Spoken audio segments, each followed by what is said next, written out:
à tous. Florian, Bravo. Florian, D'abord, bravo à vous.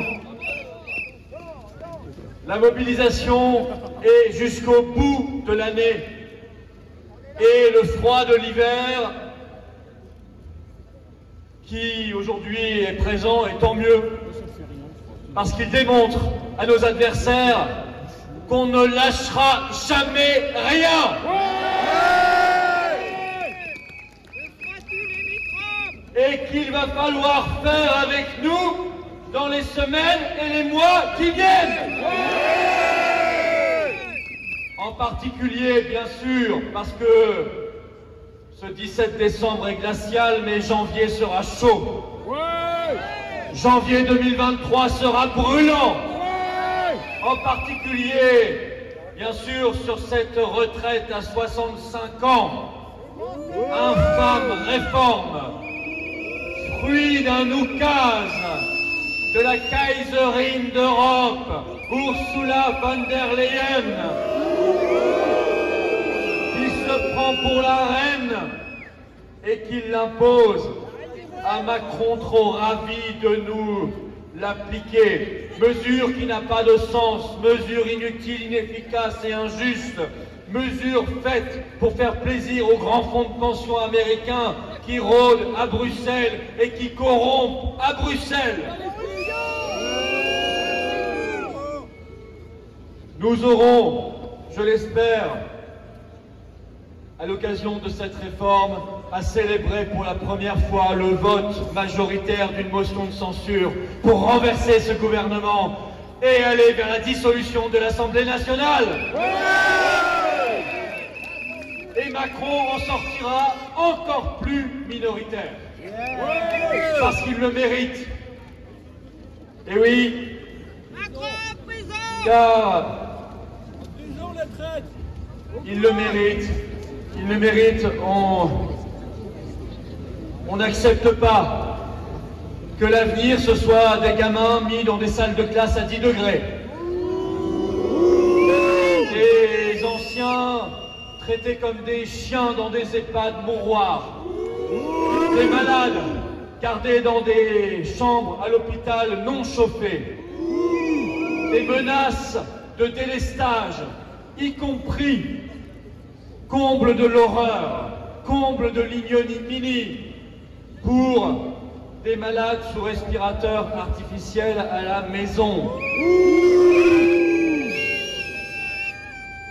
Aux suspendus, aux désactivés, aux non-essentiels, aux sans-dents, s'ajoutent désormais les délestables que nous sommes. Eh bien, nous allons leur démontrer que les délestables ne seront pas des moutons prêts à aller se faire tondre, mais des lions prêts à rugir.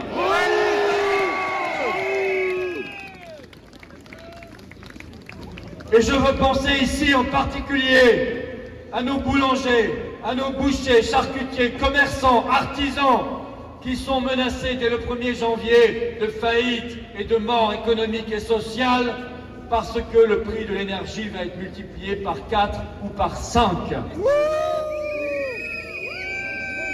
Il va falloir là aussi imaginer de nouvelles formes de mobilisation et de résistance.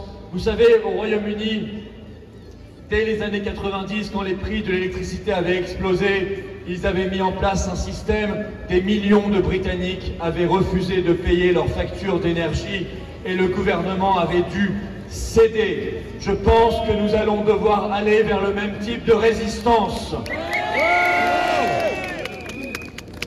Car quel gâchis insupportable! La France, pays d'EDF, pendant longtemps premier producteur mondial d'électricité, l'énergie la moins chère, la plus sûre. Nous avons aussi les meilleurs barrages hydroélectriques d'Europe que l'Union européenne veut privatiser.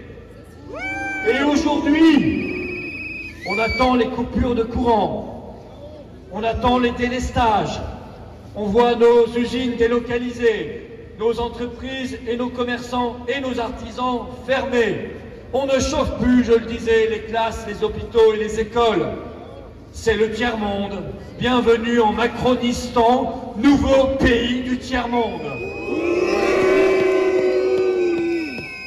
Alors, je le dis très clairement, contrairement à ce qu'ils vous disent, ça n'est pas la fatalité, ça ne tombe pas du ciel. Quittons immédiatement le marché européen de l'électricité et nous diviserons les prix par 3, par 4 et par 5.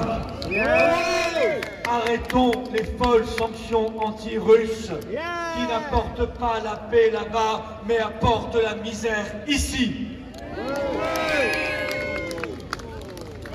Et faisons cet acte de salut public.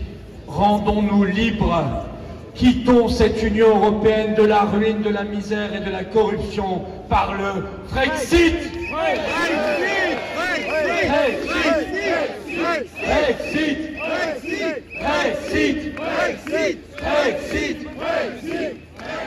Cette Union européenne dans laquelle une vice-présidente du Parlement européen est actuellement en tôle, car ils ont trouvé des valises de billets du Qatar chez elle. 4 autres sont en tôle. Ils méritent cette prison. Mais ils ne sont pas les seuls à mériter cette prison. C'est la face émergée de l'iceberg. Nous, on va aller creuser en dessous du niveau de la mer. On veut voir ce qui se passe. Et on dit à Ursula, montre-nous tes SMS avec Pfizer. Montre-nous tes SMS avec le PDG de Pfizer. Il y a une enquête pénale ouverte sur les contrats de vaccination Covid entre la Commission européenne et Pfizer. On ne lâchera rien, comme on ne lâchera pas Macron sur McKinsey, sur Uber et sur Alstom. La prison, je pense aussi à ceux qui nous ont imposé l'apartheid, du pass sanitaire, du pass vaccinal et peut-être demain du pass carbone. Ceux qui veulent nous remettre sous cage d'un masque obligatoire, ceux qui ont maltraité nos anciens et nos enfants, ceux qui ont obligé des millions de Français à se faire injecter contre leur gré, ceux qui ne reconnaissent pas aujourd'hui les effets secondaires, ceux qui refusent leur responsabilité et leur culpabilité, ces gens-là seront jugés et iront en tôle.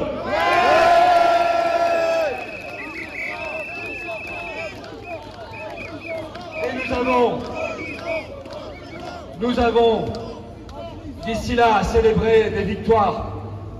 Ils n'ont pas osé remettre le masque obligatoire. Et j'ai entendu Véran et son sinistre variant Braun nous dire on ne peut pas le remettre parce qu'il y aurait trop de gens qui n'accepteraient pas. Ah, bravo. Mais à votre avis, c'est qui ces gens? C'est nous. La désobéissance, c'est nous. Il reste des combats, je pense, suspendus. Tant qu'il y aura dans notre pays encore un seul travailleur suspendu, alors on ne lâchera pas et on se battra. Il faut les réintégrer immédiatement. Il faut les indemniser totalement, intégralement, et il faut qu'ils reçoivent les excuses officielles de l'État. C'est la moindre des choses. 2023 commencera comme finit 2022 dans la lutte pour la liberté, pour la paix, pour la souveraineté, pour la dignité, pour l'humanité. Pour la souveraineté, nous leur rappellerons qu'en France, le seul souverain, c'est le peuple de France. C'est nous le seul souverain. Nous n'avons pas McKinsey, nous n'avons pas Rothschild, nous n'avons pas Pfizer, nous n'avons pas le Qatar, mais nous avons nos cœurs, nous avons nos âmes, nous avons nos convictions, et nous avons des cerveaux et des méninges qui fonctionnent bien. Et c'est avec ça que nous allons gagner, que nous allons continuer de mettre le peuple de France debout. Il va se lever avec nous, il va briser ses chaînes, et on gagnera. 2023, nous destituerons le mal qui gouverne le monde et la France. Et peut-être que cette destitution sera d'ailleurs celle de l'article 68 de la Constitution. En tout cas, nous en appelons aux parlementaires. Bougez-vous, réveillez-vous, arrêtez vos vacances interminables, arrêtez de vous plaindre, arrêtez la cour de récréation, arrêtez le bac à sable, bossez, votez les motions de censure, renversez le gouvernement et destituez Macron.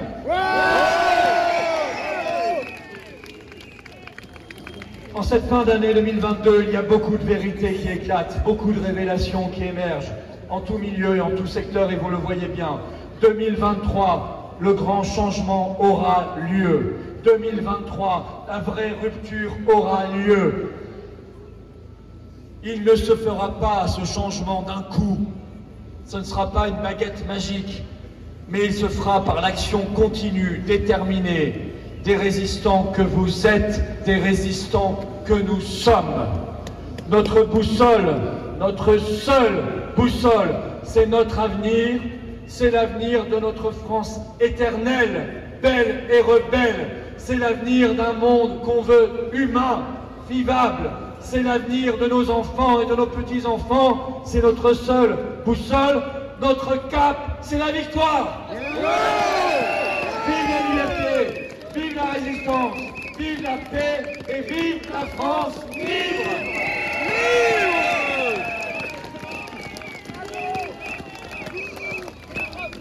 Liberté, liberté, liberté, liberté, liberté, liberté, liberté, liberté, liberté, liberté, liberté.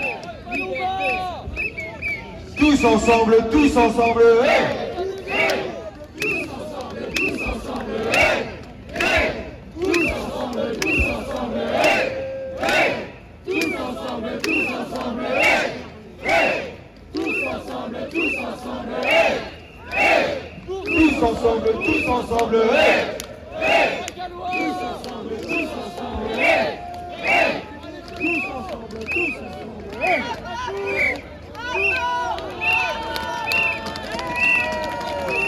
Nous allons évidemment allumer nos lumières de l'espérance et de la victoire pendant que nous allons chanter notre hymne national, la Marseillaise. Allons enfants De la patrie, le jour de gloire est arrivé. Contre nous de la tyrannie, l'étendard sanglant est levé. L'étendard sanglant est levé. Entendez-vous dans nos campagnes mugir ces féroces soldats qui viennent jusque dans nos bras, égorger nos fils et nos compagnes. Aux armes, citoyens, formez nos bataillons, marchons, marchons, qu'un sang impur abreuve de nos sillons.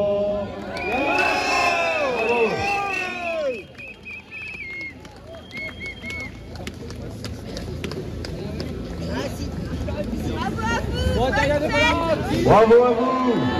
Bravo!